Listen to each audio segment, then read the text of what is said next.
Konkolaataa itti buusee harka kennatullee hanga yoonaa mucayyoon kun akka biyya galtuu fi wanti ta'e tokkollee hin jiru. Sababni isaayyuu waraqaa hin qabdu. Akkasuma immoo maatiin gumaa mucayyoo keenyaa hin barbaannu. Mucayyoon keenya gara biyyaa akka nu galchu mucaanumti makiinaa yookiis immoo konkolaataadhaan rukute jedhanii yeroo ammaa kanatti namoota hedduutti sagalee akka ta'anii fi dubbachaatti jiru jechuudha. Ashamaa harka fuunee hordoftoota koo nagaa isiniif haa ta'u lafa jirtanitti akkam jirtu nagaa keessanii annagaadha rabbiin haa galatu jecha namni nagaan ba'ee nagaan galuusaa fedha uumaa keenya yoo ta'e malee baay'ee ulfaata jechuudha. Utoo karoora hedduu qabnu iddoo akkasiin ga'a lafa akkana bakka akkasii jennee karoorfannee gaa'ela godhachuudhaaf kan gaa'ela hin qabne kan gaa'ela qabu immoo ijoollee godhatee kan ba'e ijoollee isaa guddifachuuf otoo asiif achi kaatu otoo boruu isaatiif yaadee yaadda'uu kan biyya lafaa kanarraa dhabamudha isiniin jedha obboloota kooyi.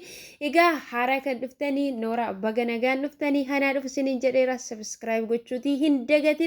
Akkasuma immoo like godhaadha viidiyoo kanallee namoota hedduu biraa akka ga'uu fi adaraa keessa share godhaa isiniin jedha. Sababni isaayyuu warri mucayyoo kanaa biyyarraa baay'ee tokko kan isaan bo'atii jiran mucayyoon kun balaa tasaatiin kan ishiin boqotte mucayyoon kun boqochuu ishii akkuma jirutti ta'ee namni balaa konkolaataatiin gaafa du'e konkolaataan akkamitti akka nama rukutu qaama namaallee balleessuutii danda'a jechuudha. Egaa obboloota koo namni nagaan ba'ee hojjetadhee of jijjiiree akkuma hiriyoota koo maatii koo illee jijjiiree yookiis immoo obboloota koo gara jijjiiree ofii koo illee jijjiiree gara biyya kootitti deebi'ee jireenya mataa koo isa na barbaachisu akka nama tokkotti jiraadha jedhee karoorsee ba'a jechuudha. Karoora sana immoo iddoodhaan galmaan kan namaaf ga'u uumaa duwwaadha jechuudha.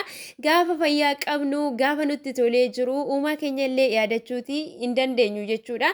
Egaa obboloota koo nagaan nu baastee nagaan nu galchi nagaan nu bulchite nagaan immoo iddoo hirriba keenyatti nu deebisi nagaan nu oolchi jechuun waa salphaa fakkaata isiniin jedha. Seexanni guyyaan keenya yoo ga'uudha baateyyuu guyyaa itti lubbuu keenya balleessuudhaaf fiiga jechuudha guyyaarra gara guyyaatti. Kanaaf iyyuu jechuudha yeroon keenya ga'ee qofa boqonna otoo hin taane seexanni illee yeroo tokko yeroo nuti uumarraa fagaanne keessatti lubbuu keenya baasuudhaaf balleessuudhaaf kan inni fiigu isiniin jedha. Kanaaf iyyuu namoonni hundumtiyyuu viidiyoo kana hamma dhumaatti dhaggeeffadhaa isinillee irraa barumsa argattu jedhee yaada. Mucayyoon kun iddoon dhaloota ishii asiidha. Naannoon yookiis immoo biyyi ishiin hojjettu Beerut Libaanos biyya jedhamtu keessadha jechuudha. Mucayyoon kun mana madaamii keessa miti jechuudha kan ishiin hojjechaatii jirtu bakkeerraa isiniin jira. Bakkee yeroo isiniin jedhu namoonni hin beekne jiraachuutii dandeessu waan ta'eef mucayyoon kun mana madaamii keessa baddee waraqaa yookiis immoo iqaama isa jedhamu sana haydii hin qabdu jechuudha.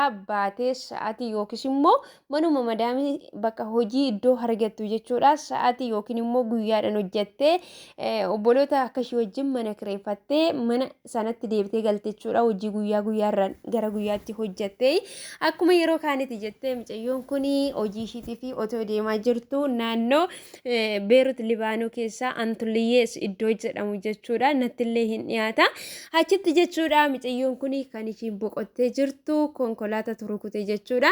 Mucaan immoo konkolaataadhaan mucayyoo kana rukute immoo hin baqanne yookiis immoo dhiiseetuma biraa hin deemne isiniin jedha.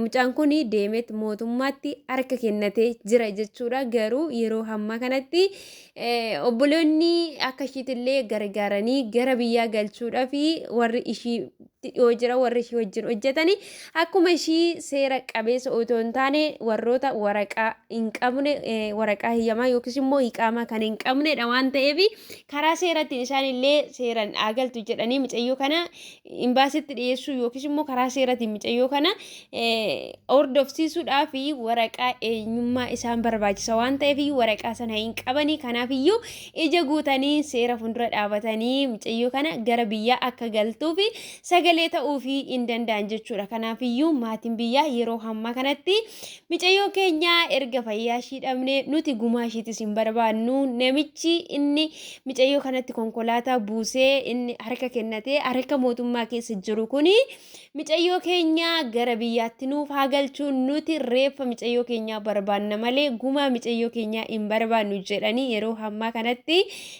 sagalee uummanni Oromoo bakka jiru jechuudha qaama ilaallatu biraan biraan akka ga'uufi sagalee nuuf ta'a jechaa jiru jechuudha. Mucayyoon kun akkuma isinitti himee jiru seeraan ala hojjetu jechuudha. Hiqaamaa hin qabdu. Iddoo hojjechaa jirtu mana madaamii keessa baddee jirti waan ta'eef egaa obboloota koo kanaafiyyuu mucayyoo kanaafi adaraa keessanii sagalee ta'aa fi viidiyoo mucayyoo kanaaf hojjetamullee sheer gochuu hin dagatinaa. Akkuma keenya ishiinillee hojjedhee of jijjiiree nama ta'ee jireenya fooyya'aa galee biyya kootitti jiraadha jettee otoo karoorsitu baatee karaatti haftee isiniin jedha. Kanatti aansuudhaan obboloota koo dhaamsina ani isiniif dhaamu yoo jiraate namoonni bakkee keessa hojjettanii adaraa keessan yeroo karaa deemtanii konkolaataa eeggadhaadha. Konkolaataa dabarsaa bitaa mirga keessan karaa hundumaaniyyuu hin beektan jedhee otoo hin taane yeroo baay'ee jechuudha yaadan of cinqinee wantoota hedduu otoo yaannuu namoonni tokko yeroo ofiif haasaa deemantu jira waan ta'eef yeroo karaa deemtanis ta'ee jireenya keessan keessatti garmalee of hin dhiphisinaa. Hamma dandeessan hojjedha. Hamma dadhabdan immoo huumaa keessanitti dabarsaadha. Kanaafiyyuu yeroo daandii deemtanii of eeggannoo taasisaa. Yaada keessa walii gadi hin bittisinaa. Gar tokkotti yaada keessa sassaabbadhaa. Lafa deemtaniif sanarratti xiyyeeffadhaa. Konkolaataa namoonni keessuma naannoo konkolaataan itti baay'atu jirtanii suuqillee kan baatanii akkasuma immoo namoonni isbeelillee gatuudhaaf gadi baatan yoo jiraattanii of eeggannoo taasisaa. Adaraa keessan isiniin jedha. Maaliif isin boqottanii of beektan jechuudha. Yoo boqottanii garuu maatiin keenya harmeen keenya karaa ilaalati kan ishiin haftu. Keessuma adaraa keessan obboloonni bakkeerra hojjettan of eeggannoo taasisaa. Ijoolleen mana madaamii keessa badaa gadi hin ba'an yoo isbeelidhumaa fi akka carraa jechuudha dikkeenii oo deeman malee. Kanaaf obboloonni haala keessa hojjettan of eeggannoo taasisaadha. Waraqaa keessanis immoo amma isinii danda'ametti hojjetachuu yaalladha isiniin jechuuti barbaada.